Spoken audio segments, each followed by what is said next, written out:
Welcome back to the Dershow.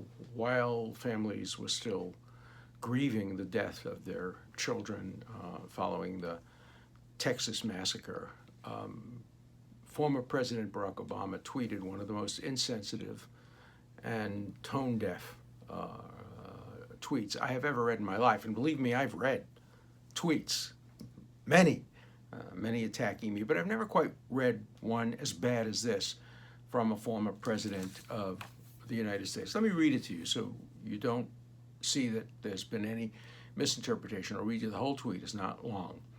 As we grieve the children of Uvalde today, we should take time to recognize that 2 years have passed since the murder of George Floyd under the knee of a police officer. His killing stays with us all to this day, especially those who loved him. No. We should not take time out of the grieving for these innocent children that were murdered in cold blood to remember George Floyd. George Floyd was a criminal, a no-good person who had all kinds of problems. He resisted arrest. He was not innocent.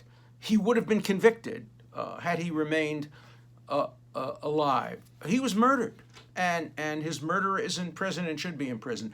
But do not compare what happened to these children and their teacher with your guy, George Floyd. It reminds me of my grandmother from a little shtetl in Poland. Everything she saw through the prism of her religion. I would come back from a Brooklyn Dodger game and say, Grandma, the Brooklyn Dodgers won. She'd say, yeah, but was it good or bad for the Jews? That's Barack Obama.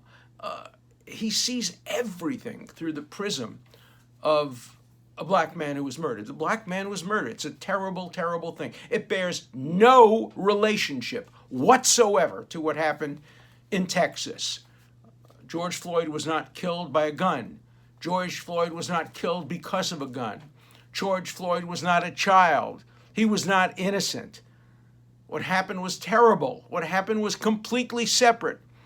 Do not pause while you're grieving these children and their teacher to think about George Floyd. What an insult to the memory of these children. What an insult to the suffering of the parents. But it's so typical of Barack Obama and so typical of so many people today who see everything through the prism of race. Identity politics has dominated the world today. No matter what happens in the world today, what's its impact on racial issues? How are they going to study the killing of these 19 kids and their teachers in critical race theory classes? They'll figure out some way to blame it on racism and white supremacy. No. The world does not revolve around George Floyd, and it doesn't revolve around African American people. We are a people that are comprised of African American people, Latino people, Greek Americans, Jewish Americans, Italian Americans. Barack Obama was supposed to be the president for all Americans. Do not think about George Floyd when we're thinking about the terrible things that happened in Texas. Do not distort the memory of what happened in Texas by thinking about a completely different, unrelated issue. Look, Barack Obama, I knew you since you were a student at Harvard Law School. If you want to perversely think about George Floyd, as the rest of us are mourning the loss of these 19 children and their teachers, if you want to think about him, go ahead and do it, but don't tell us to do it. Don't lecture us. Don't tell us it's time, we should take time to recognize. No, we should not take time to recognize that. If you want to talk about George Floyd, talk about it in a different context, in a different way. But don't talk about it in this context. It would be as if you said, now that millions of people are dying in Ukraine, we should think about George Floyd. Not everything in the world revolves around George Floyd. Not everything revolves around a reckoning for our racial sins of the past. we have to move beyond that. You have the right to think about George Floyd. Everybody has the right to think about everybody. I have the right to think about Jewish people who were killed on the streets of Brooklyn by African American racists. I have the right to think about that. I wouldn't dream of writing a tweet saying that as we mourn the killing of these 19 people, we should think about that young man who was murdered by black radicals on the Brooklyn Bridge on the way to going home. Ari Halberstam, I think his name was. No, we shouldn't think about him. I think about him from time to time, but not in the context of this case. I just can't believe that a former president of the United States and somebody who I've known for many years would discuss these issues in the same breath, would take away from what's going on now. What we should be thinking about is gun control. What we should be thinking about is how to take AR-15s out of the hands of this young man. What we should be thinking about is how to make sure that this doesn't happen next week and the week after and the week after that. We should be thinking about guns, not about policemen who murderously put their knees on the neck of somebody who was arrested without a gun. Guns have nothing to do with George Floyd. What happened in Texas has nothing to do with George Floyd. So don't take time from this in Texas, from memorializing these people in Texas, from being sympathetic to their families, from trying to do something about gun control. Don't take time to recognize that 2 years have passed since the murder of George Floyd. No, don't take time out of that. When you say take time out of that, you're saying prioritize. Take interests out of that. Take concerns out of that. Take what we're going to do out of that. We live in a zero-sum world. Every minute that we spend thinking about George Floyd, we've already spent much too much time thinking about George Floyd. But every minute we spend thinking about George Floyd is a minute we're not spending thinking about guns. It's a minute we're not spending thinking about how to solve the problem of school shootings. You know, you can't only think about George Floyd. You can't only think about one group of people in America who have absolutely nothing to do with this. You know, it's just awful, and it just distorts what's going on in this country. What happened in Texas is just horrible. But the victims in Texas bear no relationship whatsoever to George Floyd or any other people who were African American who were killed by police. We have to deal with that problem. We can't trivialize it. We can't diminish it. We should have a reckoning on racial issues. But not everything in the world revolves around George Floyd, even if it's his anniversary. Every day is an anniversary of something horrible that happened somewhere in the world. Unfortunately, when it comes to school shootings, not only is every day an anniversary, but we've had more shootings, mass shootings, depending how you define mass, but we've had more mass shootings this year than we have days this year. We have more guns in this country than we have people in this country. That's what we should be focusing on. If President Obama had any sense and any sense of priority, he'd have said, as we remember these, as we grieve the children today, we should take time to recognize the need for gun control. We should take time to recognize the need to have waiting periods, the need to make sure that psychologically unfit people can't have access to weapons of mass killing. That's what we should take time from. But we should not take time to think about George Floyd. I've thought about George Floyd. I've thought enough about George Floyd. I'm done with George Floyd. He has caused a major reckoning in the United States. He's dead and buried. The man who has killed him is in jail. Will probably spend a long, long time in jail. Enough already. Enough already. He's one person He should not have been killed. He should not have been injured. He should have been arrested. He should have been taken to police headquarters. He should have been tried for whatever crimes he was guilty of. A jury should have decided his case. He should have gone to jail if he was guilty of an imprisonable offense. He should have gone free if he wasn't. But we don't have to think about George Floyd 365 days a year and 366 days on leap year. We don't have to do that. We don't have to distort the grieving that we're going through for these innocent people by thinking about George Floyd. No, no, no. We have the right to think about other people, other crimes, other victims, and other tragedies. And we especially have the time to think about how to prevent them in the future. We have spent a lot of time thinking about how to prevent recurrence of the George Floyd horror that occurred. And it was a horror. There's no justification for what happened to George Floyd. There's no justification for a policeman doing what he did, and he's paid the price. There has been some degree of justice. No, you can't bring George Floyd back, but you can at least achieve some degree of justice. There'll never be any justice for these 19 young children, innocent young children, honor students, students who had their whole lives in front of them, students who never were in any trouble. Just the very idea of comparing these innocent children to the guilty George Floyd is so obnoxious. It's so insensitive. It is so tone deaf. And it is so typical of what's happening with race in America today. Everything has to do with race. Everything has to do with race, just like with my grandmother. Is it good or bad for the Jews? I understand her. She came from Poland, a little shtetl. In her little shtetl, the Jews were always in danger. They were always being subject to pogroms. And so she had the right to ask the parochial question, is it good or bad for the Jews? Barack Obama, a former president of the United States, has no right to ask that question.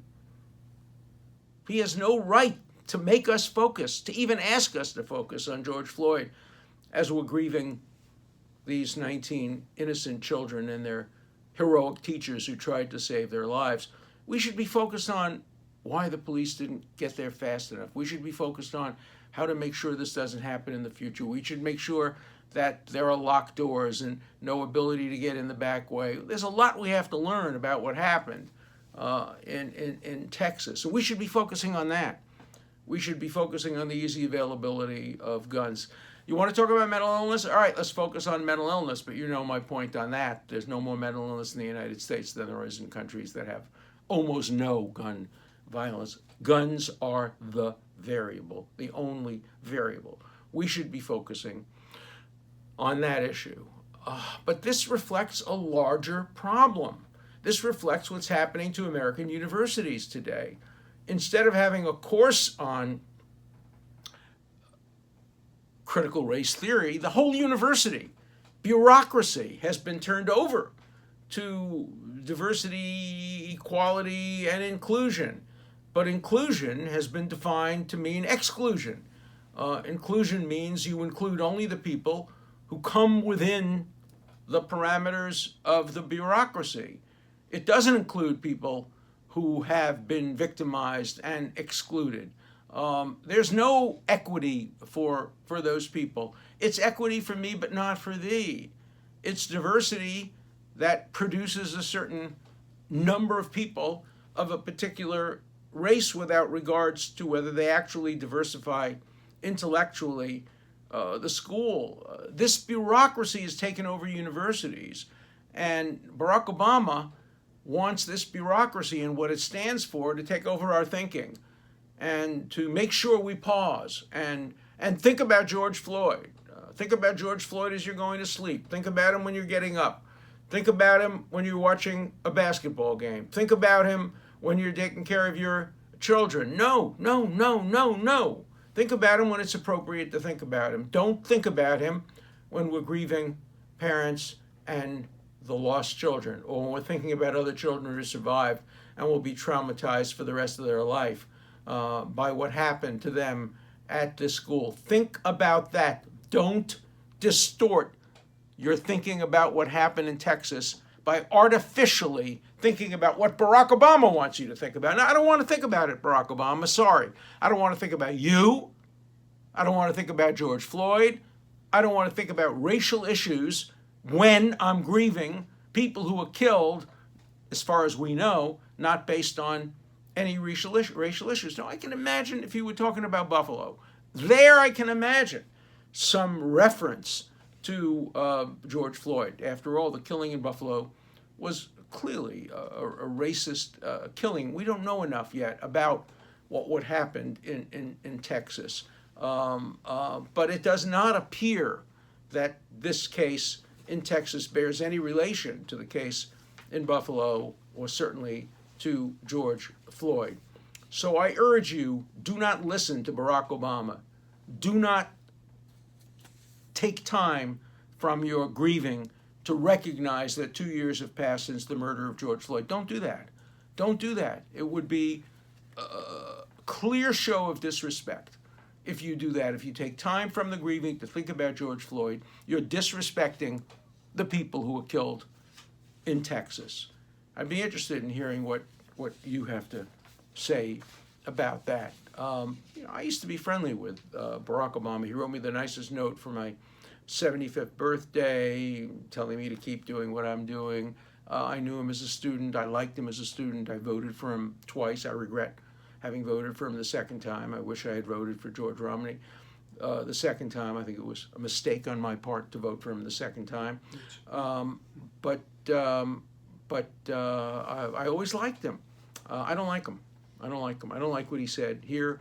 I don't like things he said since he's been president. I don't like things he said during the last months of his presidency. I no longer regard him as a friend. My relationship with him has terminated, and so you can take that into account with my criticism. I judge people by their actions and on the merits. Mitt Romney, I'm sorry, I made a mistake. I said George Romney. See, I'm 83 years old, and I think back. I remember George Romney. He was a great man. I didn't vote for him, but he was a great man. He could have been a good president. But it was Mitt Romney who ran against Barack Obama. I enthusiastically voted for Barack Obama the first time. I had a big party in my house when he was elected. But I regret now, in retrospect, having voted for Barack Obama the second time. I've never voted for a Republican for president, but I should have voted for Mitt Romney. I recognize that now. I'm happy that I voted for Joe Biden. I think he's a good man. Many of you may disagree with that. I plan to vote for him again if he runs for re-election, but I would not ever again vote for Barack Obama. And what I think Barack Obama did following the killings in Texas was obnoxious, and I condemn it, and I wish he would apologize. And maybe by the time this show is on the air and being shown again and again, maybe he will have apologized. But knowing him, I doubt it. Before we get to the letters, and there were hundreds and hundreds of letters from my last few shows. Let me turn to AnthemSoftware.com. Oops, sorry. That's what happens when you have a cell phone. You forgot to turn it off. Okay, it's off now. Sorry, AnthemSoftware.com. I didn't mean to interrupt the commercial. If you own a small business and you need help in growing it, the best place to go is AnthemSoftware.com. It's a one-stop solution. It helps small businesses all over America grow and serve and keep more customers profitable by providing world-class CRM software and results-focused marketing services. Your business will not only grow, but dominate in this highly competitive modern world. That's AnthemSoftware.com. Every business needs a song. Let AnthemSoftware.com help you sing yours. Visit AnthemSoftware.com to schedule your free demo of this amazing solution. So you'll recall that over the past days since the time of these shootings, that I have been talking a lot about gun control and about the Second Amendment, and I described some people out there as gun nuts, and boy, did I get a lot of responses on that. I'll just read you some of them and then comment on that. How about we ban murderers? I think we have. It's a crime to murder. It's a capital crime. In many jurisdictions, we've already banned murderers, but we haven't banned the weapons they use to murder. And so I think we have to take more serious steps toward banning access to weapons of mass killing, particularly by young children, 18 to 21 years old. Professor Dershowitz, let's suppose you get your way and assault weapons are comprehensively outlawed throughout the United States. Since criminals are criminals precisely because they blatantly disregard the law, what would you propose be done when a murderous, low-life thug goes on a killing spree using a banned assault weapon? Obviously, capture him, kill him if you have to. If you don't, arrest him and prosecute him and sentence him to jail for the rest of his life. I'm not soft on murderers. I just want to take away their guns. People who are mentally ill will probably commit crimes, but if they don't have a gun, they'll use a knife and they'll kill fewer people. If they don't have a knife, they'll use the fist, or they'll kick, or they'll spit, or they'll urinate, or they'll do what mentally ill people do. But they won't take an AR-15 into a school and be able to kill so many people in such a short period of time. So I'm sticking with my position on guns. All right, here's the next one.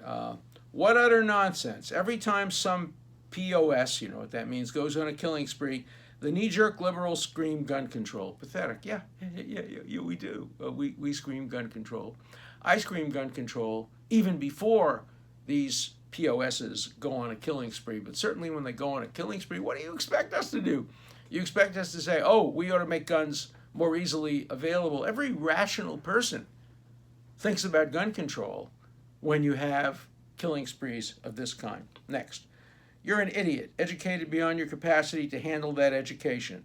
The variable is common sense, right? So let's understand that. The variable is common sense.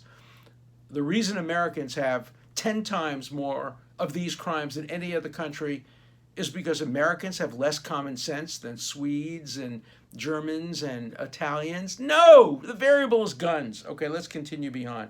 The variable is common sense. Parents don't raise their kids. Everyone looks for a scapegoat, especially lame-brained Democrats like you. Personal responsibility is something you can't fathom or handle.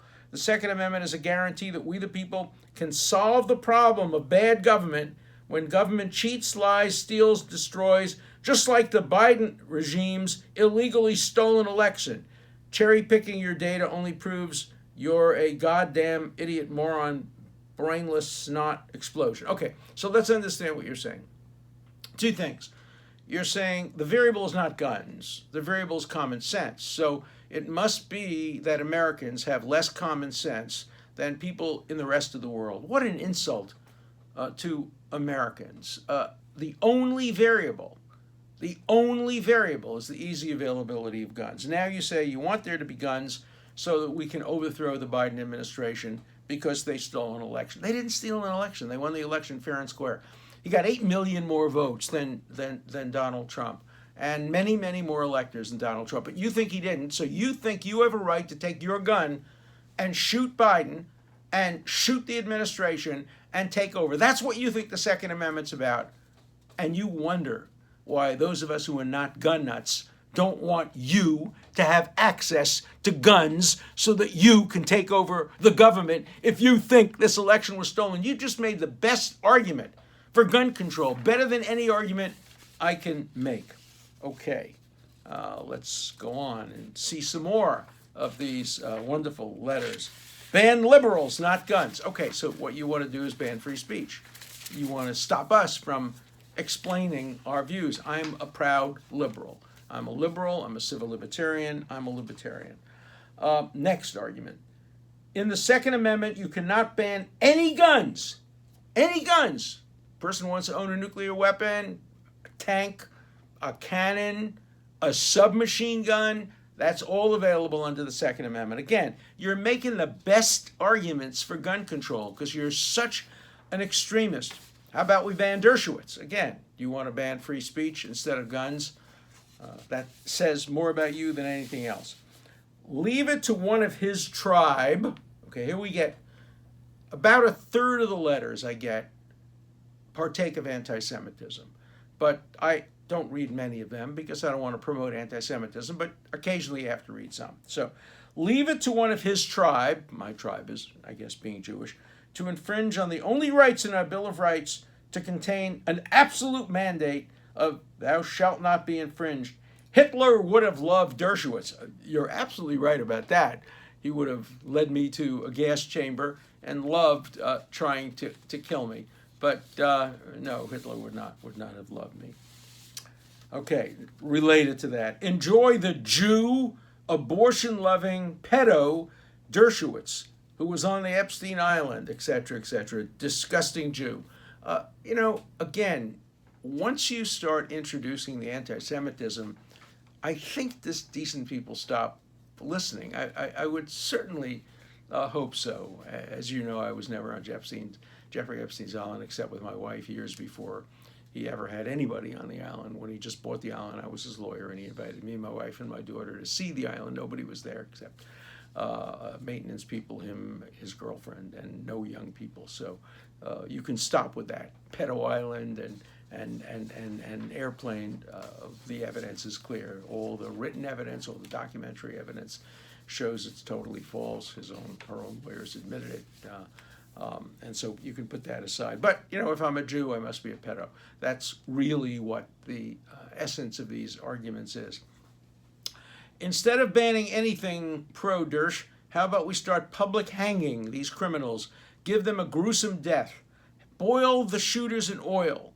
There has to be punishment that fits the crime. I'm sick of new gun laws. The only thing that affects is law-abiding folks. The progressive treatment of criminals is pure bullshit. But we have punishment. We have punishments in this country. We have punishments in other countries. The punishments are greater in this country than in other countries. Nonetheless, there are more gun crimes in this country than in any other countries. Again, you've written me hundreds of letters. I challenge any of you, to find a variable other than guns that explains the incredible disparity between gun shootings, killings, mass killings in the United States and every other Western democracy in the world. None of you has taken me up on my challenge. Do it. Do it. Take me up on my challenge. Show me data that in any way suggests there are other variables. Certainly not mental illness, certainly not common sense, certainly not laws. The opposite. We have tougher laws than most other countries, and we have more killings. All right, next one. Your policies have killed people. Over 1.5 million are saved by guns every year. Again, one of these fake statistics. How do you know how many people were saved by guns in any given year? It's a made-up statistic. As I said on one of the earlier shows, it's a relevant statistic if you can demonstrate it. If you can demonstrate that the number of crimes caused by easy availability of guns is offset by the number of crimes prevented by the easy availability of guns, all right, we have to discount one by the other. But the truth is that the crimes are committed by people who should never have had access to guns. And if we can tighten up our laws, if we can have waiting periods, if we can have license requirements, if we can have exclusion for people with mental illness, if we can have a range of other things, not making guns available to kids between 18 and 21, you're not going to have any reduction in the number of crimes prevented, but you could have major reductions in the numbers of crimes caused. Communist BS, abortion is a hate crime. No, abortion is a hate crime. Now, hate crimes are directed at people by people of a different race in order to make racist points. How is abortion a hate crime? Abortion is a 16-year-old girl who accidentally became pregnant, or who was raped, or who was a victim of incest, deciding that she couldn't carry a baby to term, and aborting that baby under the new Oklahoma statute just signed by the governor. You can't even have an abortion the day after you become pregnant. That the right to life begins the moment of conception, and they do make an exception for rape and incest, but beyond that, even the first week, you can't have an abortion. No, abortion is not a hate crime. It's a necessity, tragically, and I wish people didn't have abortions, but if they have to have it, they have to have it, and the law should permit it, certainly up to a certain point. Here's a better idea, this person says. Ban abortion, repeal all gun control laws, and restore the Second Amendment. My proposal protects the right of life for everyone, except the 19 kids who were killed and their teachers. Restores the gun rights of the people and abolishes the standing army. Oh, you want to abolish the standing army? You're like the defunders of the police. You don't want our military to be able to defend us against Russia or China or other attacks. You want to abolish the standing army and have people like that 18-year-old defending our country against nuclear attacks from Russia. I have to tell you, you gun nuts out there, you make the best argument for gun control possible, so keep sending me these idiotic emails. Your proposal, on the other hand, violates the Second Amendment, violates the gun rights of the people, and fails to uphold the right to life. Keep the letters coming. Keep the letters coming. What is it about you? What is it about you folks out there that cannot even understand the need to regulate guns, to make them more difficult to get? Now, nobody's ever going to ban guns. We have more guns than people in this country. We're never going to take them away from anybody, but we can make it more difficult for this 18-year-old mass murderer to walk into a Walmart's and buy a gun more easily than he can buy a cigarette, or buy a vape, or buy a beer. There's something very wrong with a society in which it's harder to buy a beer than to buy a gun capable of killing 19 children in a matter of seconds. So that's my view. You're going to disagree with it, but it's correct. See you soon.